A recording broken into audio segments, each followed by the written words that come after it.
I'm proud to be a bartender. Ain't nothing wrong with that. There's nothing wrong with working retail, folding clothes for other people to buy. There is nothing wrong with preparing the food that your neighbors will eat. There is nothing wrong with driving the buses that take your family to work. Chitlins, a little bit of fried chicken. I do that every single morning. That's relatable, right?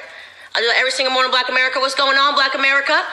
You may have recently seen that AOC now talks like us because we are all still slaves in the South, and this is relatable, and this is what we do. Elena, do we have anything more to relate to the Black people? Okay, can I get some of that? Thank you. Yeah.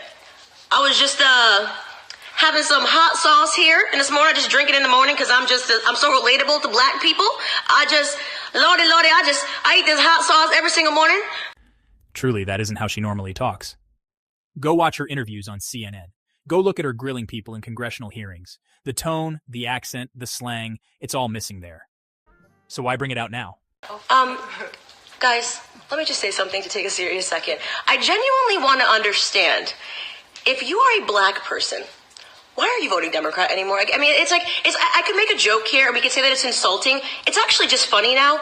What is your excuse? I'm not even going to judge you. I'm not even going to talk about how low of an IQ you have to still be voting Democrat at this point, that they literally cannot have a single serious discussion with Black Americans. They're just trying to relate by offering us hot sauce. That was Hillary Clinton. We had Kamala Harris, which related to us by talking about Biggie and Tupac and smoking pot in her dorm before either of them made an album, okay? And now we have AOC, who's launched the hashtag #BlackSint movement, which I will say, it's a good movement. Why are you still voting Democrat? I want you to drop a comment for me and tell me why it is that you still vote Democrat. No argument. I'm not going to judge you. I genuinely want to know what the draw is. This is the most insulting thing that I've ever seen, the most insulting clip I've ever seen. Why do you have to speak like that to Black Americans to get their vote or to be relatable? I'm marrying a British man. He had a British accent. He didn't have to put on a hood accent to get me. Why can't Black Americans understand English? Why can't she just have said what she wanted to say in perfect English? Is the idea that we're so dumb that we don't know how to communicate effectively and we find it relatable when people break up our language? Does she have to speak Ebonics? Does she have to throw in colloquialisms? Do you have to swear in order to get Black Americans to understand? I say this over and over again. The left thinks Black people are stupid. And honestly, whether you agree with Candace Owens politically or not, you have to admit she makes a point.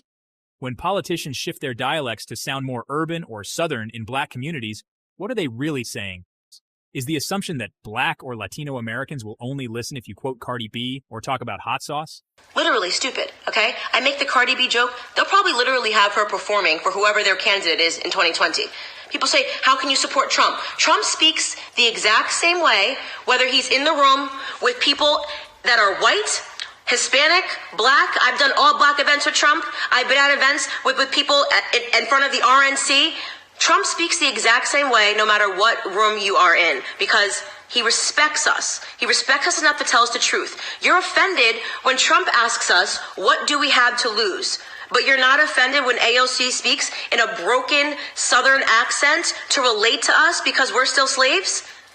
I will agree with her on one thing. We are still slaves. We are mental slaves. So it's actually almost appropriate that they speak to us in this way because we keep giving them our votes. They keep giving us absolutely nothing. We are getting what we deserve at this moment if we still vote Democrat. If we can't see that they are actually just trying to relate with us through culture, as opposed to having real conversations about why they destroyed our communities, why they removed our fathers from the home. They just call everybody racist and speak in broken Black accents. So I'm going to end this video by telling you that I'm still Trump all day. That's a Kanye quote. This is why I am Trump all day, Trump 2020, Trump 2024, Trump 2028, because he has the audacity to speak to Black Americans like we're actually individuals that deserve a real conversation about how we fix our communities. I have to go. I'm going bride dress shopping. If you guys have any ideas about what my dress should look like, drop them. I'm not going to listen to you, but I just want to see what you think I should wear. Bye, guys. Candace Owens nailed it. And I'm not just parroting her for the sake of it. I'm agreeing because she's right. When you have to fake a Southern Black-sounding accent to appeal to voters, you're not respecting them. You're stereotyping them. you're reducing them to a cartoon. AOC isn't alone in this. Hillary Clinton pulled the same move with her "I don't feel no ways tired" speech. Kamala Harris tried to relate by talking about Tupac and smoking weed in college, before Tupac even dropped his first album. And now AOC wants to launch what Candace jokingly called the #Blaccent movement. Now, in fairness to AOC, I do believe she cares about working class people. I think she's passionate about justice and equity. But this moment, this wasn't her best. It was forced. It was awkward.